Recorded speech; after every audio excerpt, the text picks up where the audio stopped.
तरंग तरंग तरंग तरंग युवा तरंग।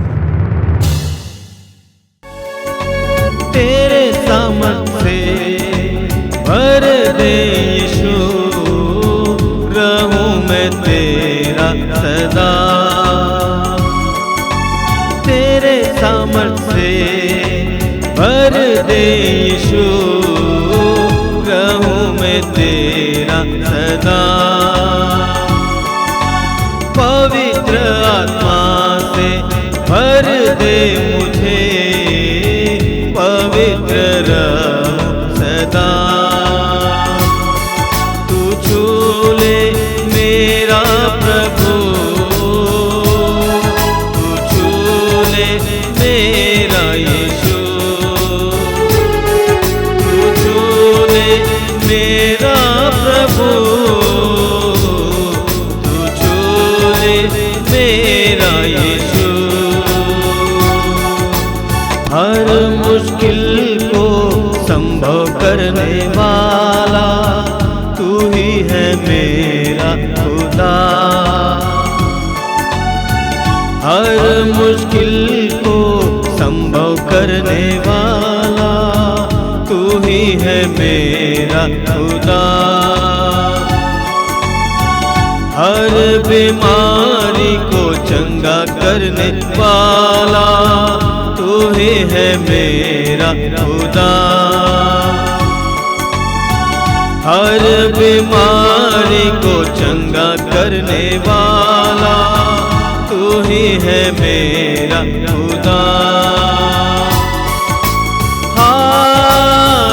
हालेलुया, हालेलुया, हालेलुया,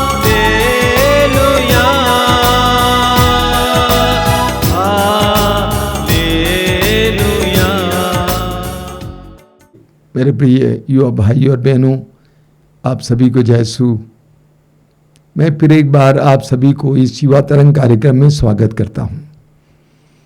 आपसे अनुरोध भी करता हूं कि इस कार्यक्रम के बारे में और भी लोगों को बताएं, ताकि बहुत सारे युवक युवतियां इस कार्यक्रम से प्रेरित हों। हमारा जीवन बहुत नाजुक है, कठिन है, संघर्षपूर्ण है। ऐसे जीवन में हमें प्रभु का सहारा लेना आवश्यक है। हमारे जीवन में कभी कभी हम लोग टूट जाते हैं। विशेष करके मैंने देखा बहुत सारी युवक युवतियां टूट जाते हैं। वे सोचते हैं कि आगे कुछ नहीं है। वे निराश हो जाते हैं, उदास हो जाते हैं। ऐसी परिस्थिति में हमें प्रार्थना का सहारा लेने की आवश्यकता है। प्रभु के करीब जाने की आवश्यकता है। इस सत्य को मत भूलिए कि जीवन का स्रोत तो प्रभु है, और प्रभु के करीब जाएंगे तो आपको प्रेरणाएं मिलेंगी, शक्ति मिलेगी, ऊर्जा मिलेगी। हमें प्रभु यीशु से सीखना चाहिए। प्रभु यीशु स्वयं प्रार्थना में काफी समय बिताते थे, और पुराने विधान में इब्राहिम एक सुंदर उदाहरण है प्रार्थना के लिए। कैसे इब्राहिम ईश्वर के साथ जुड़ा जीवन जिए। जब इब्राहिम को पता चला कि सोदोम और गोमोरा का नष्ट होने वाला है, तो इब्राहिम ने कैसे ईश्वर से सोदोम और गोमोरा के लिए प्रार्थना की। वचन सुनिए, प्रार्थना करना सीखिए। सबको जय यीशु। प्यारे युवा साथियों, इस कार्यक्रम के द्वारा प्रभु आप सभी को आशीर्वाद दे। वचन के द्वारा प्रभु हमारे जीवन में चिन्ह और चमत्कार प्रकट करे। एक मजबूत और गहरा विश्वास हम सभी युवा साथियों को मिले। वचन में हम पढ़ते हैं, संत योहन का सुसमाचार अध्याय 11 पद संख्या 40 में प्रभु मार्था से कहते हैं कि मार्था, यदि तुम विश्वास करोगी तो तुम परमेश्वर की महिमा देखोगी। हम बाइबल में पढ़ते हैं कि लाजरुस मर जाता है और प्रभु यीशु लाजरुस के कब्र के सामने खड़े हो जाते हैं और कहते हैं कि लाजरुस तुम बाहर आओ, सिर्फ ये दिखाने के लिए कि चिल्लाने से कुछ नहीं होगा, बल्कि संबंध रखो। आज हमारा संबंध प्रभु के साथ कैसा है? हमारी निगाहें कहीं और हैं, जुबानें कहीं और हैं, निगाहें कहीं और हैं, लेकिन एक ऐसे होते हैं जो थोड़ी सी दुआ करते हैं लेकिन उनका मन उसमें रहता है।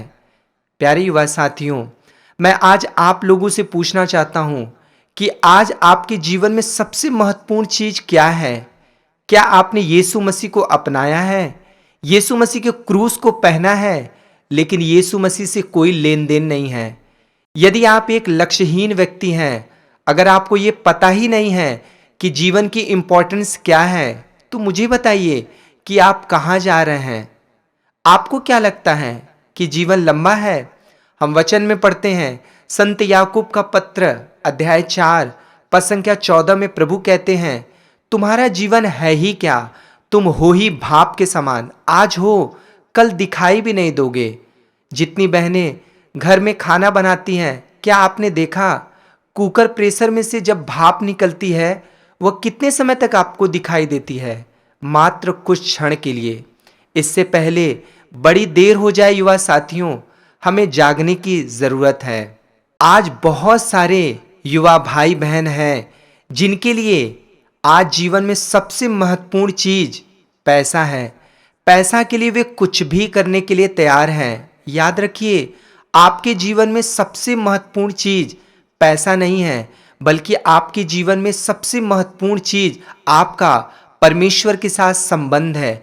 वही आपकी ताकत है। कोई पॉलिटिशियन आपकी ताकत नहीं है, कोई पॉलिटिशियन आपकी ताकत नहीं है, क्योंकि हम वचन में पढ़ते हैं, स्तोत्र ग्रंथ अध्याय 146 पद संख्या 3 में लिखा है, प्रधानों पर भरोसा मत रखना, क्योंकि उसमें छुड़ाने की ताकत नहीं होती है।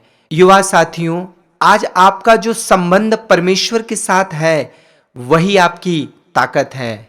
युवा साथियों, आप जानते हैं परमेश्वर ने सर्वप्रथम ज्योति को बनाया। उसने कहा प्रकाश हो जाए और प्रकाश हो गया। उसके बाद उसने पानी को एक तरफ किया। उसके बाद उसने पेड़ और पौधे को बनाया। बाइबल बताती है कि उसके बाद परमेश्वर ने सूर्य, चंद्रमा और सारे गैलेक्सी बनाए। उसके बाद परमेश्वर ने पशु बनाए और छठवें दिन परमेश्वर ने मनुष्य को अपना प्रतिरूप बनाया। युवा साथियों, क्या आप इस बात को जानते हैं कि परमेश्वर का 7वां दिन आदम का पहला दिन था? आदम जिस दिन उठा वह उसके लिए पहला दिन था, जबकि परमेश्वर का 7वां दिन, वो भी विश्राम दिवस। परमेश्वर ने जब आदम को बनाया तो सर्वप्रथम उसे काम करने के लिए नहीं बनाया, बल्कि उसका परमेश्वर के साथ रहना सबसे महत्वपूर्ण बनाया। युवा साथियों, आज बहुत सारे लोगों का परमेश्वर के साथ जानते हैं कैसा रिश्ता है? जब जरूरत पड़े तब उसे पुकारो, जब तकलीफ आए तब उसे पुकारो। अच्छे जॉब के लिए, अच्छी पत्नी के लिए, अच्छे पति के लिए। युवा साथियों, यीशु कोई बाबा नहीं है, वह सर्वशक्तिमान पिता परमेश्वर का पुत्र है जो मुर्दों में से जिंदा हुआ है। अगर आप केवल प्राप्त करने के लिए प्रभु से प्रार्थना कर रहे हैं, प्रभु के वचनों को पढ़ रहे हैं, तो आप गलत हैं। बल्कि परमेश्वर अपने खुदा को समझने के लिए, परमेश्वर से अपने रिश्ता को मजबूत करने के लिए वचन को आप पढ़ें, क्योंकि वचन में लिखा है, संत योहन का सुसमाचार अध्याय 17 पद संख्या 3 में लिखा है, अनंत जीवन यही है कि हम परमेश्वर को जाने। युवा साथियों, परमेश्वर को आज पैसा देना बहुत आसान है।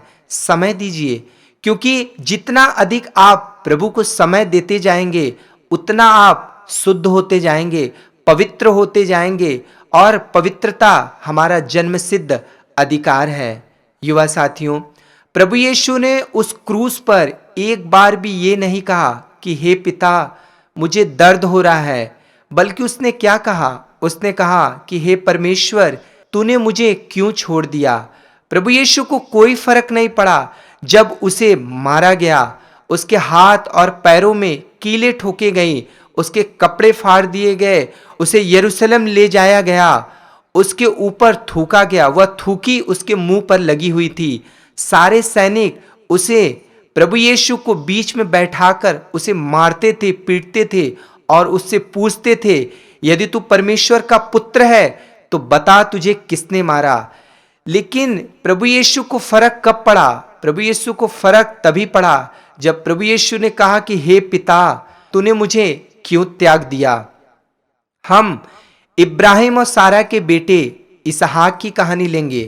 क्या आपको युवा साथियों पता है इसहाक की शादी कैसे होती है? जब इब्राहिम को अपने बेटे इसहाक के लिए एक लड़की चाहिए थी तो इब्राहिम ने वह लड़की वहां से नहीं लिया जहां वह रहता था। क्यों? क्या कारण था? क्योंकि इब्राहिम जानता था कि उसके सामने जो लड़कियां हैं उनके जीवन में पहला स्थान परमेश्वर नहीं था। इब्राहिम को डर था कि ये लड़कियां इनको उनके देवताओं की तरफ फेर देंगी। आप जानते हैं युवा साथियों, अभी 2 साल पहले एक बहन प्रभु में गहरा विश्वास करती थी। एक बार वह फादर के पास आती है और कहती है कि फादर, मैं एक लड़के से प्यार करती हूँ और मैं उससे शादी करना चाहती हूँ। फादर जी बोले, क्या वो लड़का प्रभु में है? वो प्रभु में तो नहीं है, लेकिन मैं उसे प्रभु में ला दूंगी। आप जानते हैं युवा साथियों, वो बहन अभी तक अपने फैमिली को नहीं ला पाई थी और वो जिससे शादी करने जा रही थी वो उस भाई के लिए बोल रही थी कि मैं उसको प्रभु में ला दूंगी। उन दोनों का शादी होता है और आज 2 साल हो चुके हैं, लेकिन वो बहन आज भी आश्रम नहीं आई। लेकिन कुछ ही दिन पहले फादर को उस बहन का फोन आता है और उस फोन में वो फूट फूट कर रोती है और कहती है कि फादर जी, ये मुझे आश्रम आने नहीं देते हैं। युवा साथियों, आज शादी को लोग मजाक समझ रहे हैं, लेकिन इब्राहिम शादी को मजाक नहीं समझ रहा था। वो कहता है शादी भला लेट हो लेकिन मेरा बेटा खुदा में बना रहे। युवा साथियों, मैं आज आप लोगों से पूछना चाहता हूं कि आज आप कैसी फैमिली ढूंढ रहे हैं? क्या आप एक रिच फैमिली ढूंढ रहे हैं या अब्रॉड की फैमिली ढूंढ रहे हैं या आप एक गॉडली फैमिली देख रहे हैं? युवा साथियों, इब्राहिम को इस बात का डर था कि मैं अगर यहाँ की लड़की को अपने बेटे इसहाक से शादी करवा दूंगा तो ये लड़कियां इन्हें, मेरे बेटे को अपने देवताओं की तरफ फेर देंगी। इसलिए इब्राहिम ने डिसाइड किया कि मैं अपने बेटे को इन लड़कियों से शादी नहीं करूंगा और उसने एक व्यक्ति को अलग किया और उसे यह काम सौंपा जिसका नाम था एलियाजर। इब्राहिम ने एलियाजर को कुछ गोल्ड, ऊंट और कुछ सामान देकर बोला कि तुम मेरे गांव जाओ और वहां से एक लड़की को तुम लेकर आओ। एलियाजर निकल पड़ता है और एलियाजर खुदा से प्रार्थना करता है। वो कहता है कि हे खुदा, मेरे स्वामी के बेटे के लिए तू एक मेहनती लड़की देना। युवा साथियों, आप जानते हैं जब मूसा को पहली बार आवाज आया, मूसा, हे मूसा, तो मूसा क्या कर रहा था? मूसा भेड़ों को चरा रहा था और परमेश्वर की वह पीछे हो लेता है। जब एलिशा से यह कहती है कि प्रभु आपका इस्तेमाल करेंगे, तो एलिशा क्या कर रहा था? एलिशा हल जोत रहा था और वह प्रभु के पीछे हो लेता है। जब पतरस पूरी रात परिश्रम करने के बाद भी उसे कुछ भी प्राप्त नहीं होता है और प्रभु यीशु उसके पास आते हैं और उससे कहते हैं कि मेरे पीछे चले आओ। जब संतमती कुछ बना रहा था, प्रभु यीशु उसके पास आते हैं और कहते हैं कि तुम मेरे पीछे चले आओ। युवा साथियों, आप जानते हैं प्रभु यीशु ने अपने सेवकाई के लिए सुस्त लोगों को नहीं बल्कि मेहनती लोगों को चुना। युवा साथियों, आज हमें बहुत मेहनत करने की आवश्यकता है, तभी हम परमेश्वर से अपने संबंध को गहरा और अधिक मजबूत कर सकते हैं। युवा साथियों, याद रखिए, एक विश्वासी मछली और रोटी तक जाएगा लेकिन चेला मछली और दाखरस तक जाएगा। आज हमें मछली और दाखरस तक जाना है। युवा साथियों, अपने विश्वास को हमें बहुत अधिक मजबूत करना है, हमें प्रभु के करीब जाना है, हमें रोजाना बाइबिल को पढ़ना है, हमें बहाने नहीं छोड़ना है कि हमारे सर में दर्द है, हमें काम है। जब नोटबंदी में हम 8-8 घंटे तक लाइन में लगे हुए थे, तब हमारे पास समय था, हमारे सर में दर्द नहीं था। जब प्रेयर करने की बात आती है तो हमारे सर में दर्द है, हमें बहुत ज़्यादा काम है। युवा साथियों, पुराने ज़माने में लोग ईश्वर पर भरोसा रखते थे, हर बात के लिए ईश्वर पर भरोसा रखते थे, धन के संचय के लिए प्रभु पर भरोसा रखते थे, अच्छी धन के संचय के लिए प्रभु पर भरोसा रखते थे, अच्छी फसल के लिए प्रभु पर भरोसा रखते थे, अच्छे स्वास्थ्य के लिए प्रभु पर भरोसा रखते थे। आज हमें फिर से प्रभु पर भरोसा रखने की आवश्यकता है। हम वचन में पढ़ते हैं, यिर्मयाह नबी का ग्रंथ अध्याय 17 पद संख्या 7 और 8 में लिखा है, धन्य है वह मनुष्य जो प्रभु पर भरोसा रखता है, जो प्रभु का सहारा लेता है। युवा साथियों, आज हमें परमेश्वर को बाहर नहीं ढूंढना है, बल्कि परमेश्वर को वचन में ढूंढना है, क्योंकि परमेश्वर हमेशा अपने आप को वचन के द्वारा ही प्रकट करेगा। एक बार फिर से आप सभी को जय यीशु। आइए हम प्रार्थना करें। ये प्रेमी पिता, धन्यवाद देता हूं इस पवित्र समय के लिए, इस कार्यक्रम को सुनने वाले, इसमें सहभागी होने वाले एक एक भाई बहन के लिए धन्यवाद देता हूं। विशेष करके इन बेटे बेटियों के लिए मैं प्रार्थना करता हूं। इनके जीवन में कई प्रकार की कठिनाइयों का इनको सामना करना पड़ता है।